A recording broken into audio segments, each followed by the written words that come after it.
Good morning, everyone. I'm Cassie Sauer. I'm the CEO of the Washington State Hospital Association, and we appreciate you joining us again for our weekly briefing about COVID. And we've got two great panelists with us today.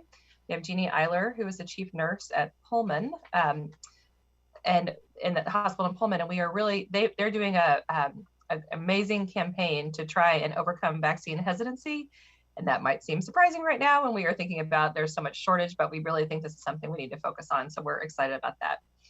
We also have Dr. Sharisa Danareddy, who is the medical director at the UW infectious disease at UW. And so she can talk about their vaccine program and also what's happening with the variants and case counts and what are we seeing across the state. So we're really pleased to have both of you.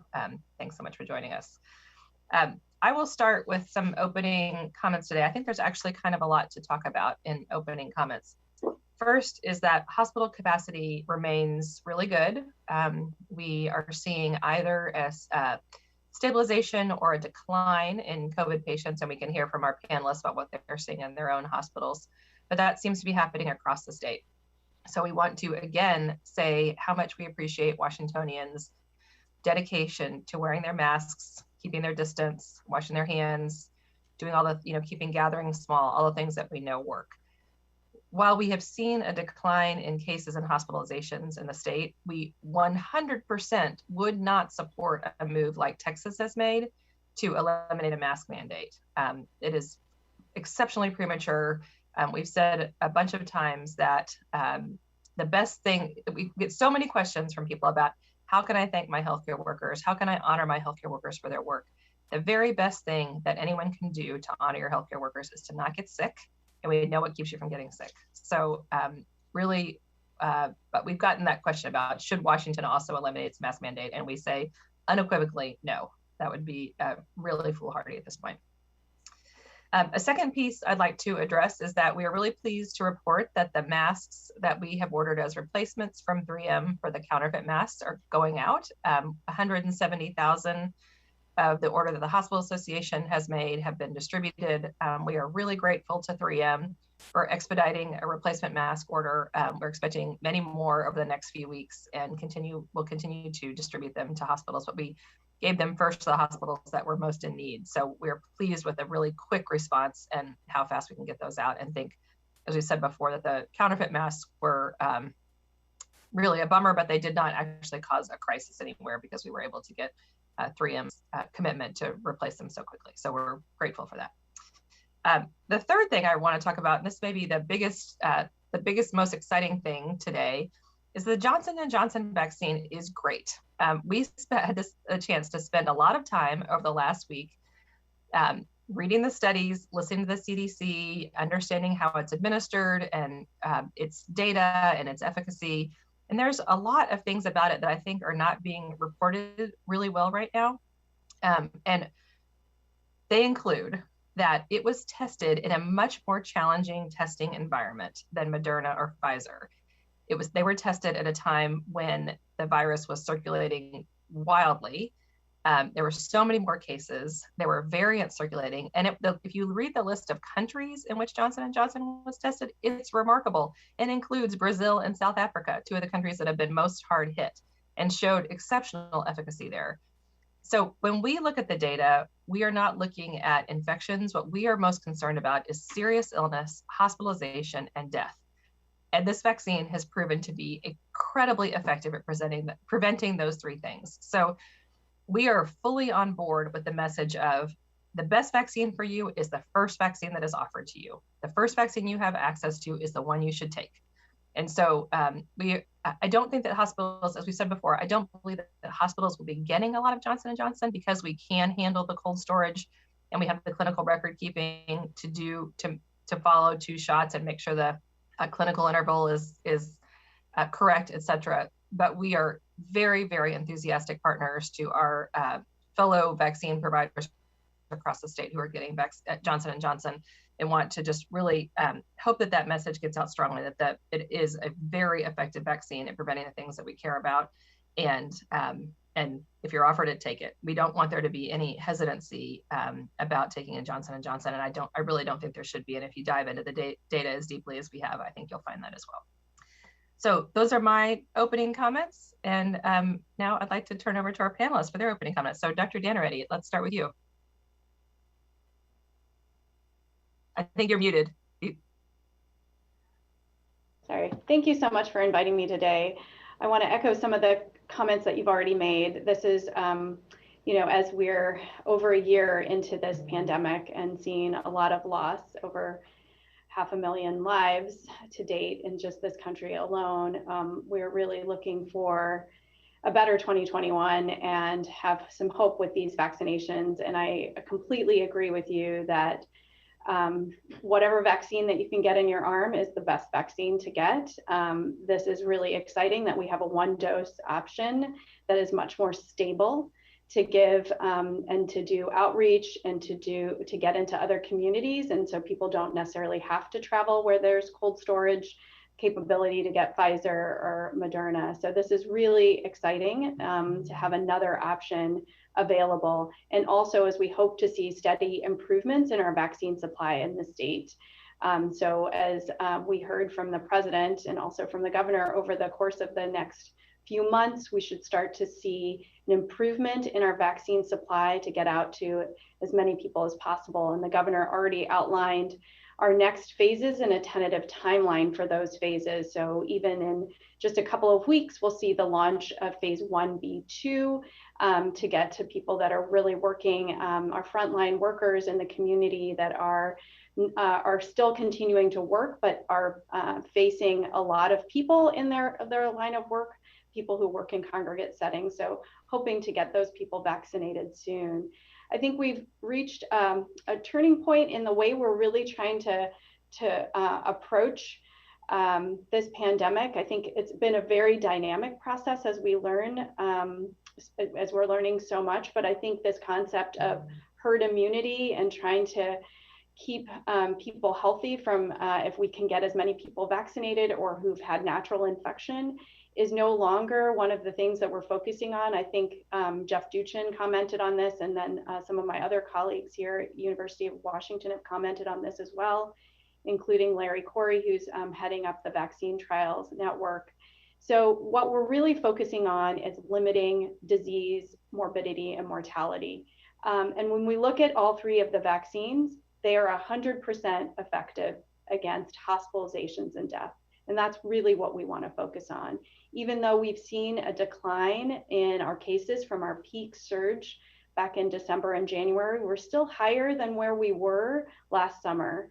And we've seen sort of a plateau in those numbers and not a continued decline. So we can't let our guard down. As Cassie mentioned before, we are still needing to mask and practice our physical distancing until we can get a good percentage of our population vaccinated, particularly our most vulnerable people vaccinated, and we have not done that yet. And so to date at University of Washington or UW Medicine, we have vaccinated over 115,000 people as of yesterday, and continuing to do outreach to communities that have had a low vaccine uptake. And I'm curious to hear Jeannie Eiler's approach, what they're doing in Pullman, but we're actively outreaching to BIPOC and individuals with limited English proficiency who may not be able to access the resources as well to get vaccinated. So there's active outreach going on there. And then we're continuing, we've just unpaused our scheduling due to some increased supply in vaccine. So we've just started vaccinating up again, and we're reaching out to people on our wait list that are still in 1A and 1B1 that have not had the opportunity to get vaccinated. And of course, our educators, our elementary educators, and our K through 12 educators and childcare givers who were recently added to the 1B1 group. So we're continuing to forge ahead to try to get people vaccinated. I was asked to talk a little bit about the variants. I think, you know, everyone's really concerned about these variants, as they should be. These are As we've seen in other countries like Brazil and South Africa, these variants have the potential to spread more readily than the original virus that we've seen. And so in people who have not been vaccinated, there's a potential for more spread, and then ultimately more disease and hospitalizations. And so we really need to stay on guard with our masking and physical distancing because of these variants. But as Cassie mentioned before, even in the presence of these variants, Johnson & Johnson the vaccine performed very well at preventing hospitalizations and death. So this should not be viewed as an inferior vaccine at all. These are all equally effective in terms of preventing disease, morbidity, and mortality. Again, just getting whatever vaccine you can get is the goal right now. Thank you so much. And if folks haven't read the list of countries where the Johnson & Johnson, or Janssen, I think it's called both things, vaccine was tested, it's pretty impressive about all the places around the world and what we know about the disease burden there, which was extreme when it was being tested. So that's, and the health systems, which are not, in some cases, may not have as many resources as ours do, and still incredible prevention of serious disease and death. All right, Jeannie, we'd love to hear from you about, this is a, we're in a funny place where we're starting to think about vaccine hesitancy, but we think it's going to be a pretty quick flip here from not enough supply to not enough to really wanting to increase the demand. So, and Jeannie, you're thinking about that in advance, and we think that's terrific. So why don't you share with us what's happening there? Thank you, Cassie. Very nice to be invited to speak to you about what we've done with our employees and their vaccinations. So we started administering vaccinations really with our first focus on our employees back just before Christmas. And about the middle of January, we decided we really wanted to see where we were with our employees and the rate of vaccination. And what we found was that we have 518 employees that are hospital, and then of all our physician-owned or our hospital-owned practices.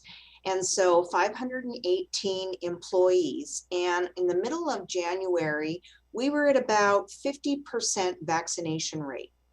And we had just opened it up to the broader group of employees, not just the direct caregivers. And so administratively and said, we want to see if here in our own facility with our own employees, if we can reach this herd immunity of 75%. And so in the middle of January, we said in the next 6 weeks, we would like to reach that 75%. And I will be really honest with you, I was very doubtful that we would even get close to that.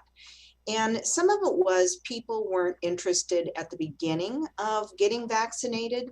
They just wanted to see how the first cohort did, both through their first vaccine, but also through their second vaccine.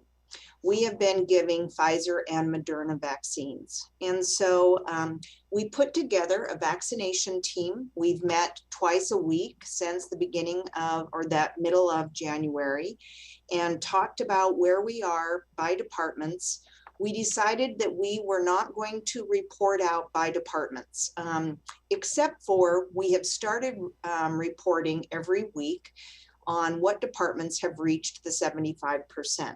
And that seems like that has been helpful, but we are not highlighting the departments that are not at that point. Some of our strategies really, we've been thinking in all kinds of different ways.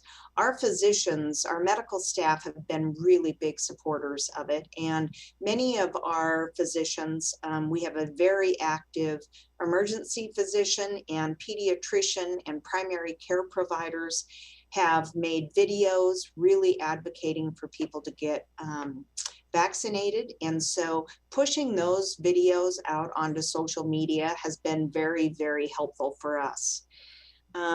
One of the things we kept hearing is it's really difficult for especially night shift people to get vaccinated. So our infection prevention and pharmacy have been really flexible in when we're doing a vaccine clinic to work with the people who are scheduled on these night shifts and try to accommodate them. You know, it's a little bit challenging, far more so than with our flu vaccines, where you have a certain amount of vaccine and you have to give that all within a certain number of hours. So that has been kind of a challenge.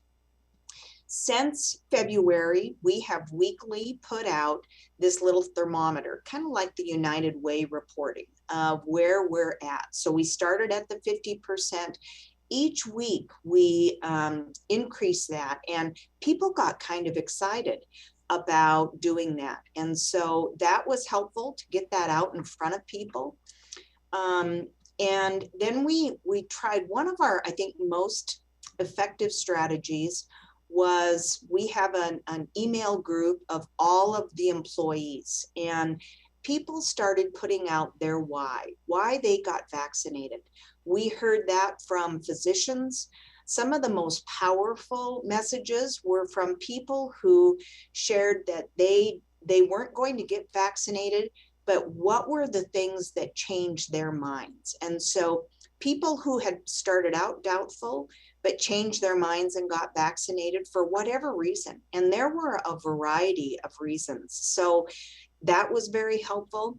Some of the other most impactful why I got my vaccines were the stories that had to do with when nurses, physical therapists, people, direct caregivers saw the pain and suffering of patients who were here in the hospital, couldn't see their patients, or they couldn't see their family members, and the impact that that had on them and their choice to get vaccinated and help avoid that for everybody else. Those were really impactful. So we didn't create those messages. We just put a call out to any employees who wanted to share why they felt strongly about getting vaccinated. And I would guess we probably had 50 people share their story. And I heard several of our staff members who said, it was so-and-so's story that made me get vaccinated. So that really was quite effective. Then the other thing that we did was we got these pins. And everyone, of course, we have stickers that say when you get your vaccine, you can wear the sticker that says I've been vaccinated. But we got these permanent pins for people, our employees who got vaccinated. And we got those 2 weeks ago.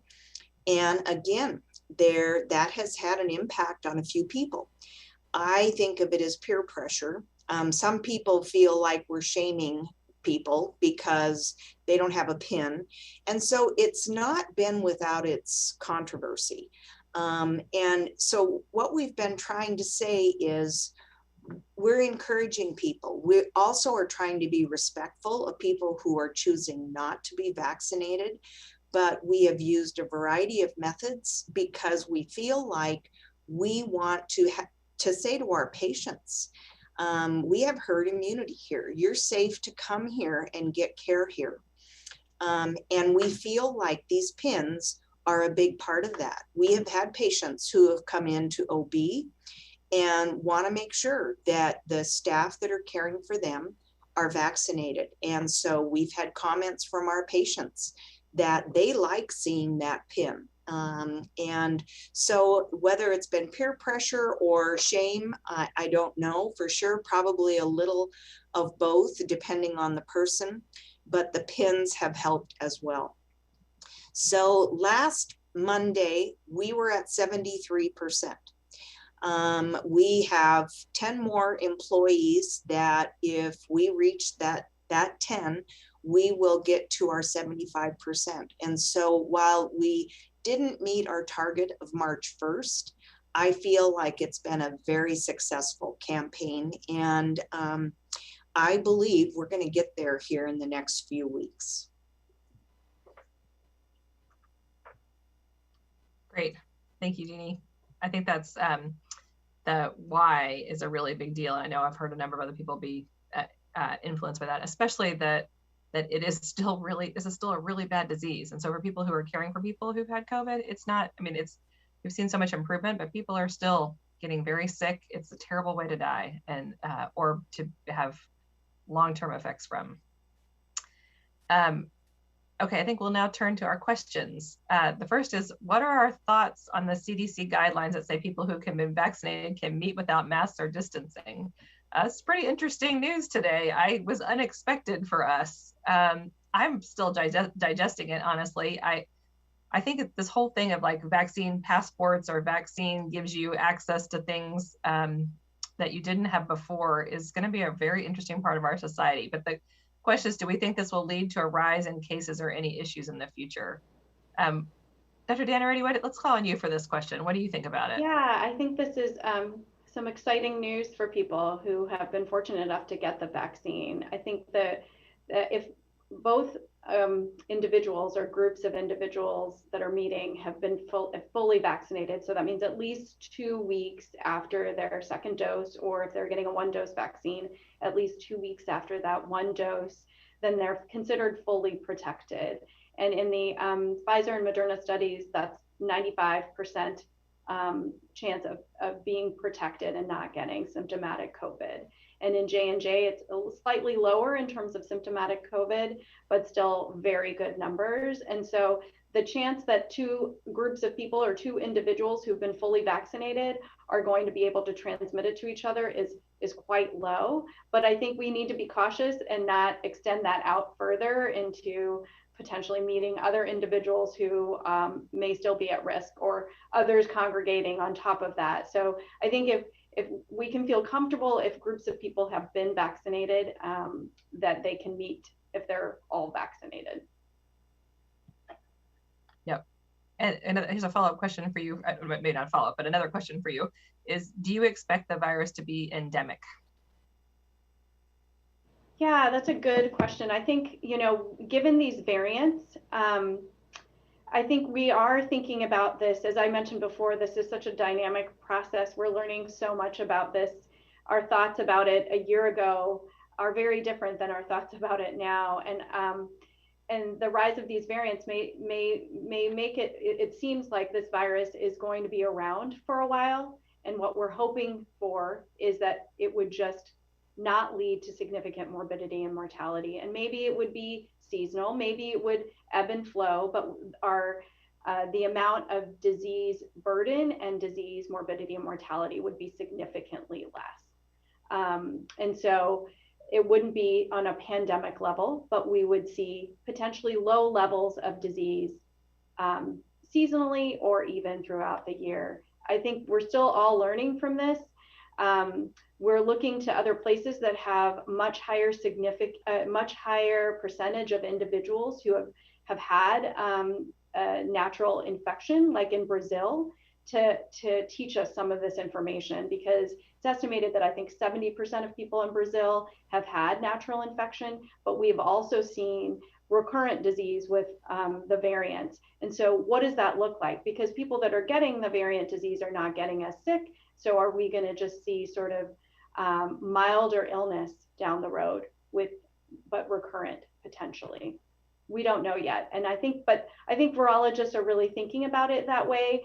There are other disease models and viruses like influenza that suggest that this could be the case for the future.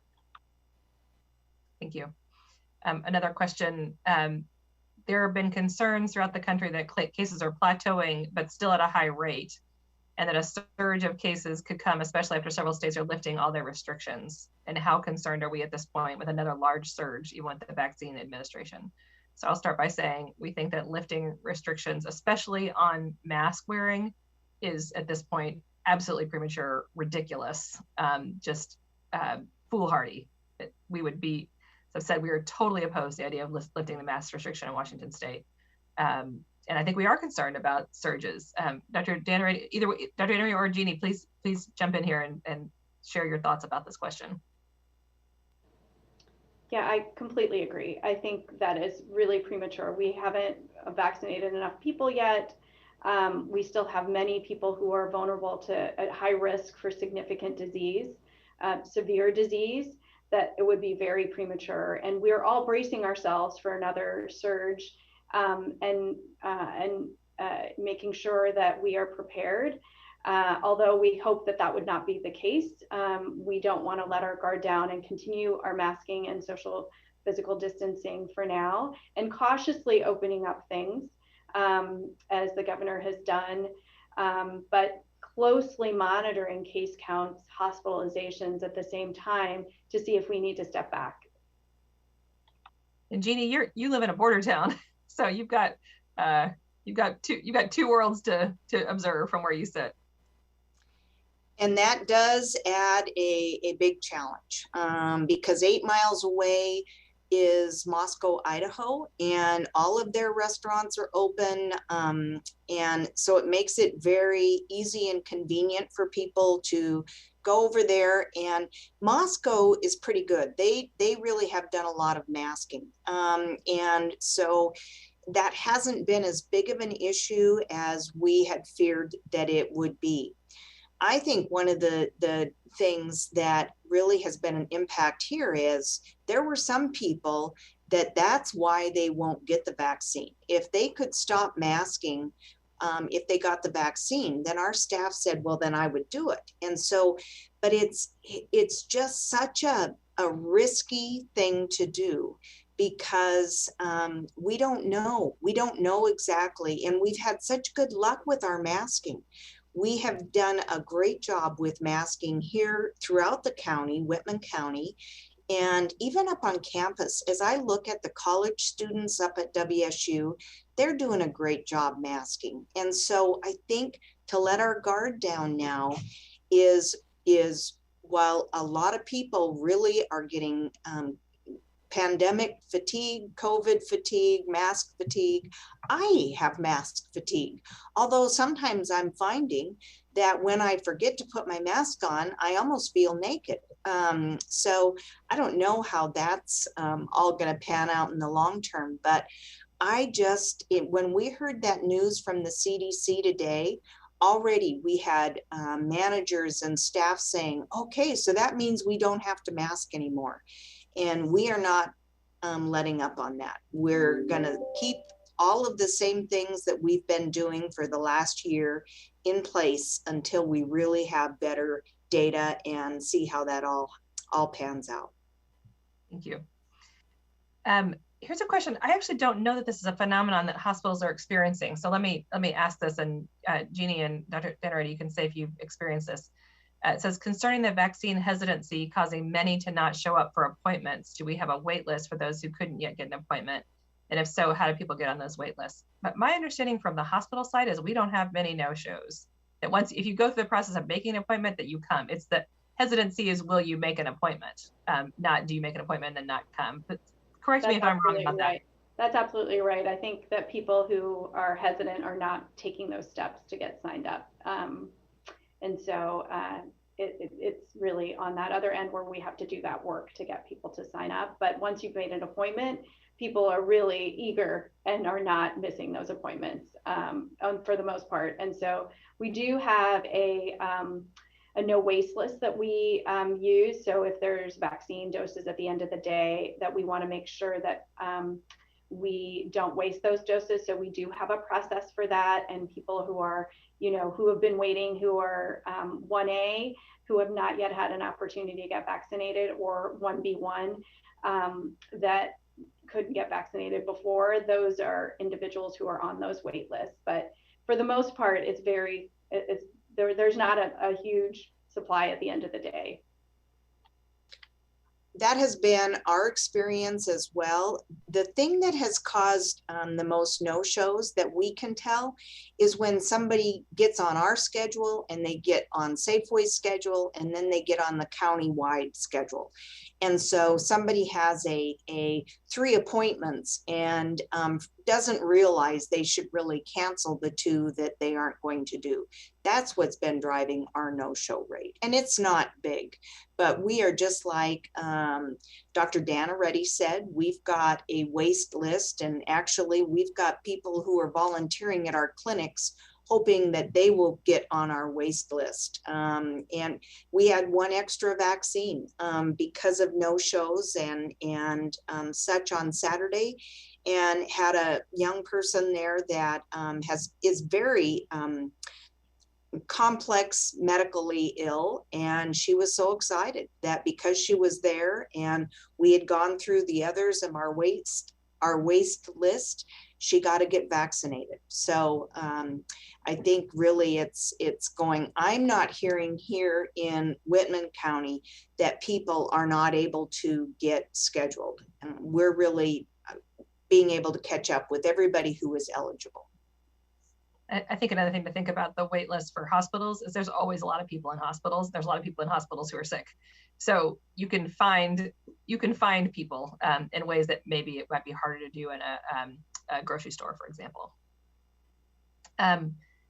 Okay, another question for Dr. Danaretti. Is the CDC announcement today at odds with what we know about the potential for variants to potentially weaken vaccine efficacy and the potential for vaccinated people to be carriers? Yeah, and still sorting it out. Yeah, I think this is important to note again why people who are vaccinated, individuals who are vaccinated can congregate, but trying to be cautious about opening that recommendation up to individuals who haven't been vaccinated. So I do want to point out that the variants, as Cassie mentioned before, J&J vaccine was tested in a time where there were a significant amount of variants, particularly in South Africa. And the vaccine works well. And when we think about it in comparison to other vaccines that we use, this is a phenomenally effective vaccine. And so I don't want to belittle that point for this vaccine just because Pfizer and Moderna are 95% effective and J&J at 4 weeks out was 85% effective for most individuals. So I think it's still quite an effective vaccine, and the individuals who did develop infection had very mild symptoms of infection, so not severe disease that we're worried about.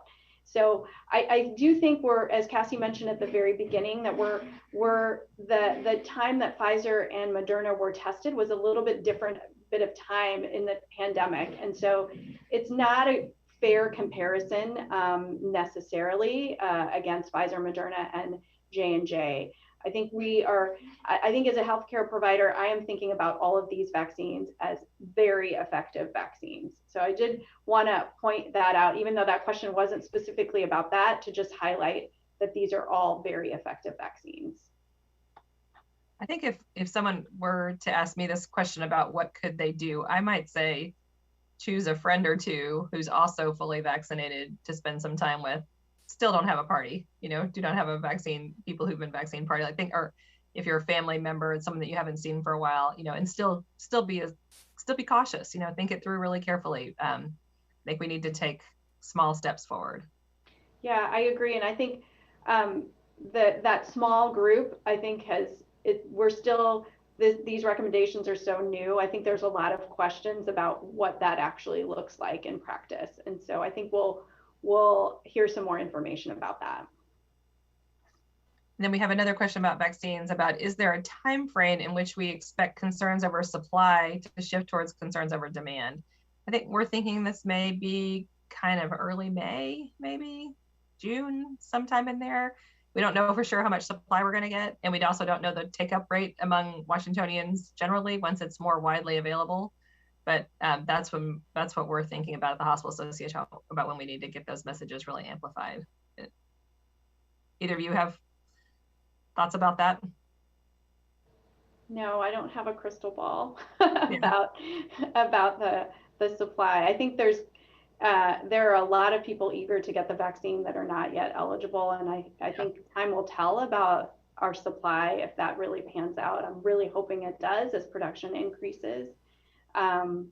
But even past phase 1B, we still have a lot of individuals. So I think we're just taking it week by week, really, and hoping to get a better forecasting about, not just week to week for vaccine supplies. I'm sure the state is in the same position that all the hospital systems are. That we hope to have, at least 2 to 3 weeks of projected vaccine supplies so we can make those plans, get out messaging, because it's challenging to get out messaging when we don't have vaccine. So, you know, all those efforts going on for people in communities that may be hesitant, we want to do those things, but if we don't have enough vaccine to ensure that, it's challenging. So having a better prediction for supply would really help with planning. Thank you. A question about the monoclonal antibody therapies. Are many or any hospitals offering these, and what are the obstacles? I think it's about 20 or 25 hospitals currently offering them. We have a team that's working on this, and I can get more specifics about it. I know the state has also been, and I actually don't have a current update on this, working on creating some infusion centers and also getting home.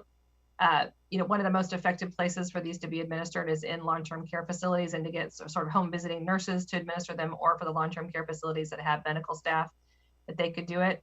Some of the obstacles, and I invite both of you to comment on this, the obstacles include, well, the biggest obstacle is that it's a fairly long process, and in a setting in the hospital setting, quite a lot of high-risk patients getting other kinds of infusions. You know, think about chemotherapy, or, you know, other infusions for folks who are quite sick, in a place where we're trying to do everything we can to keep COVID out. So that's really the big deal. So the hospitals that have been doing it more successfully have been able to set up separate pods, separate stations for doing this that are really outside the other parts of their infusion area. So are either of you doing monoclonal antibody infusions? So yeah, UW Medicine has a site at Valley Medical Center in South County, where we've had more disproportionate impact in King County with COVID-19 cases. And so they have been doing bamlanivimab infusions, and are going to start the combination infusion with the other monoclonal antibody that was recently received EUA. And so that is the guidelines were just changed to actually recommend bamlanivimab plus the other etesevimab. These are a mouthful to say. Infusion, the combination infusion, based on more recent data that suggests that it does does keep people out of the hospital and from getting severe disease. Bamlanivimab alone, there was conflicting data, and more recent data suggests that it's not as good on its own, and so using the combination product is preferred. And so given that this recommendation, so the national guidelines were just changed based on another press release that came out that suggested it is very effective. So I have yet to see that data. It was just a press release, but given the national guidelines have changed, we are going to continue offering it through Valley, and then looking into potentially expanding. And Jeannie, you're doing them also?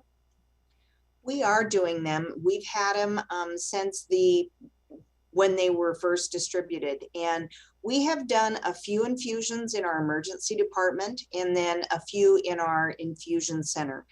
And but we have found that we haven't had a lot of patients that primary care and the emergency physicians have felt like are good candidates for it. So actually, I think we have returned some that we received because we weren't using it as quickly as we thought we would, and wanted to make sure it got to bigger centers that maybe would need it.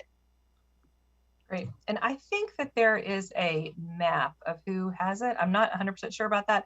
I'm texting with one of my staff people. Ryan, you may get a message from Josh that has a map, if there is a map, and if there is, if you could put the link in it in the chat, I would appreciate it. Absolutely. Okay, thank you. Okay. This is a question for Dr. Danaretti. Can you elaborate on why the clinical trials might not be comparable between Moderna and Pfizer? And then how does the amount of virus circulating affect the efficacy numbers? And are those not corrected for in the statistical analysis? I'm sorry, I corrected this question. I didn't correct it either.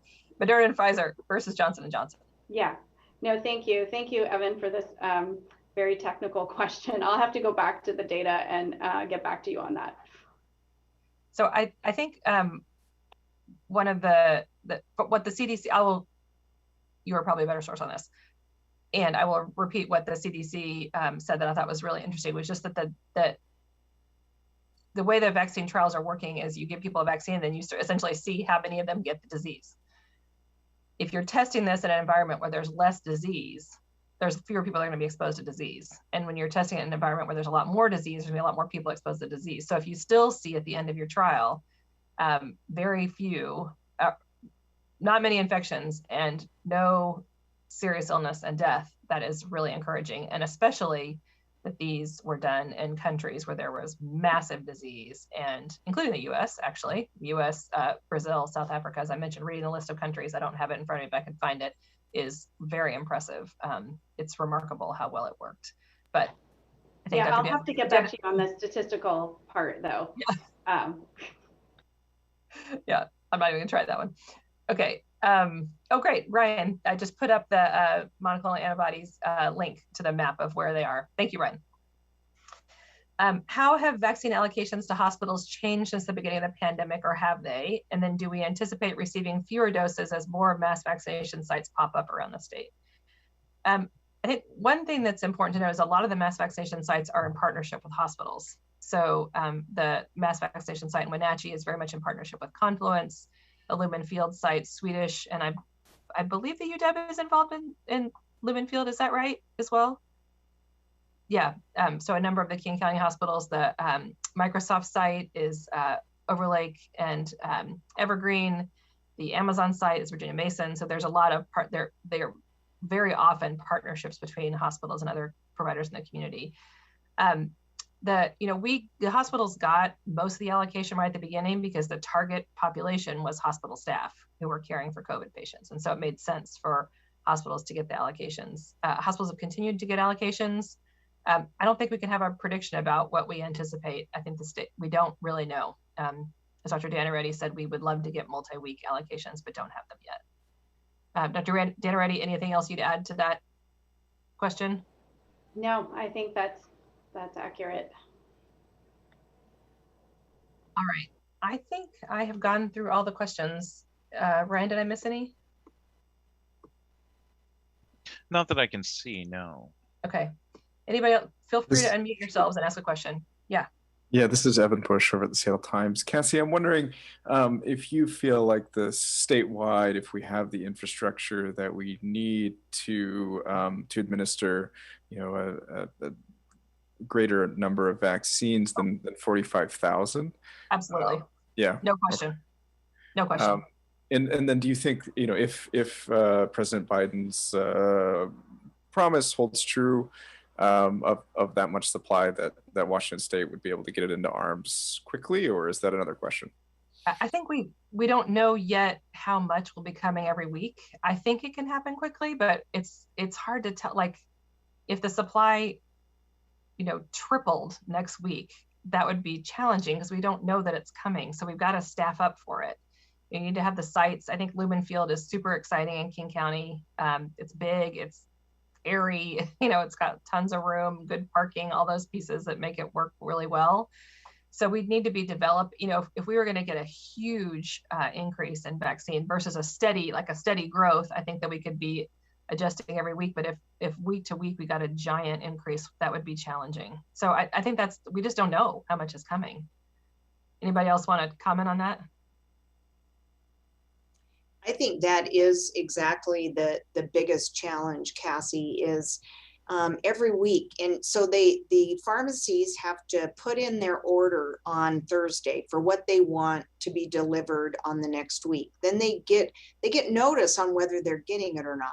Second doses have been really very consistent now coming, and we haven't had to worry about whether or not we'll have second doses. But so just as an example, and of course, we're talking pretty small numbers here. We just had, in the county, we only had 30 people scheduled for second doses this week. Nobody knew whether or not we were going to get any first dose vaccine. And so nobody scheduled first doses. And yet this morning, our pharmacy got a call from public health saying, gosh, we're going to end up getting some first doses. Can you guys schedule within this next week? Because we're still supposed to use it within the week you get it. 100 people. And so we've got this wait list, and we're going to try to do that. But that short notice is really hard to plan for. So I think, but I really anticipate it's gotten better. And I think it's going to get even better here in the next couple of weeks. I think the other thing to always remember is that Johnson & Johnson requires half as many logistics. Because you want to vaccinate 100,000 people with Johnson & Johnson, you need 100,000 appointments. You want to vaccinate 100,000 people with Moderna or Pfizer, you need 200,000 appointments. 200,000 vaccinators, 200,000 data enterers, 200,000 parking spaces, 200,000 seats for people to sit in to get their 15-minute post-vaccine evaluation. So those are all, that's a big deal. Dr. Danaretti? Yeah, I think many places have the infrastructure in place and have operationalized a lot of these issues. And so ramping up isn't the issue. We were also focusing on second doses only for a period of time, given the lull in first doses. And then we also got some supply, and then needing to work on those callback lists and wait lists to get people through. And so part of it is we're able to do it, but having that short notice and getting that messaging out to people to get them scheduled is challenging sometimes, especially because I think people who may have been on the wait list may have sought out other places to go get, because it's such a, it's not necessarily a coordinated approach. People can go wherever they want. And so some people may be driving to other counties to get vaccinated. We don't know. It's sort of a free for all. And so part of the operational issue is just getting people on the phone and saying, hey, or putting on the website, we're open again, please check again. Even if you couldn't get appointment last week, we actually have appointments this week. And so having a steady supply allows people to plan ahead and say, okay, we are gonna ramp up our capacity to full capacity. We're gonna do some full on outreach. We're gonna open up the scheduling and allow people to schedule even a few weeks away from now. Would be really helpful to know that. I think it also would give people comfort to know that they have a vaccine, and that having helped quite a few people find vaccine appointments, you can spend a lot of time looking at different websites and refreshing, and just to know that you have an appointment scheduled would take away that anxiety. Any other? Oh, go ahead. Yeah, this is Evan Bush again, sorry. I'm curious about teachers' inclusion last week, and if you're seeing teachers come through hospital doors. I mean, I know the federal pharmacy program was supposed to do quite a bit of that work, but what's been the hospital's role with vaccinating teachers, if hospitals have had any role? Yes. You want to talk about how you're doing your teachers? Well, we found out last week with the Biden order that we could do our teachers, and they had been chomping at the bit. And so I know when we found that out, we were able to get 100 teachers scheduled on our Saturday vaccination clinic. And the county-wide vaccination clinic had a clinic on Sunday, and it just did teachers. And I believe they did about 400 doses. So the teachers are anxious. Now, teachers are just like healthcare providers. There's some teachers that don't want the vaccine, but there was a lot of excitement from the teachers that now they would be eligible. They were in here getting it so that they could then get back into the classroom. Yeah, we at UW Medicine just unpaused the scheduling, like I said a few days ago when we learned of our additional supply for first doses, and incorporated educators and child caregivers into our decision tree for when people schedule. We don't separate them out, and so I don't have specific numbers about the numbers of teachers who've been scheduled through UW Medicine. Great, but I have heard from hospitals around the state that they have heard from a lot of teachers and have signed up teachers for sure. I think it depends again on whether they have vaccine, whether they have supply, but for sure teachers are looking to have looked to hospitals. I think that the Kaiser partnership seems like it's up and running now, and so that's going to be exciting as well. Any other questions? Last question, sorry for me. I'm curious about the type 1 and type 3 incident management teams that the state had ordered. Do you know if those are operating at this point and making decisions about vaccinations for the state? I do not know the answer. Either of you know the answer? Sorry, I don't know. Big, great question for DOH. Thanks. Any last question? Yeah, Sandy Doughton here from the Seattle Times. Hi, Sandy.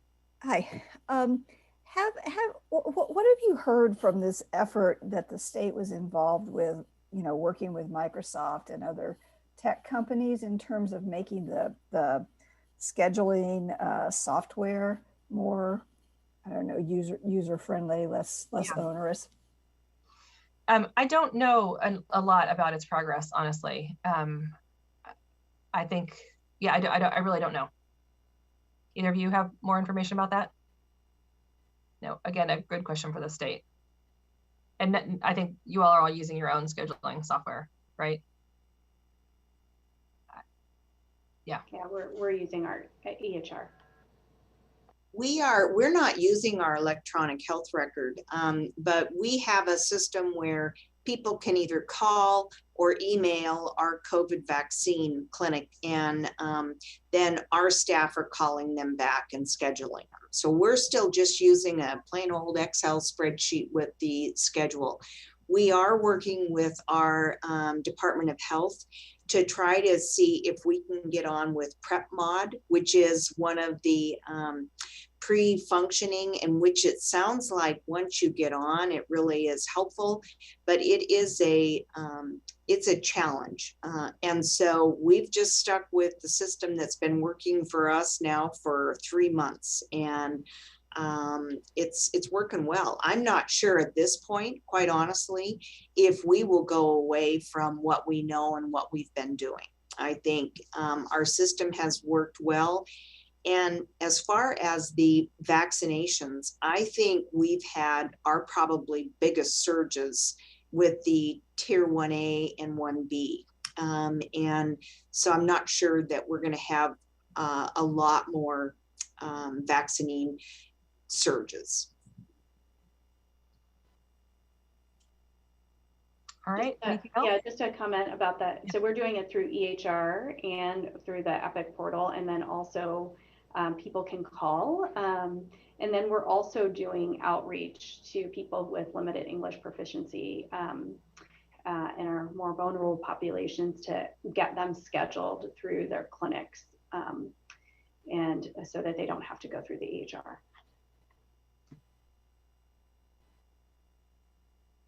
Great. Okay.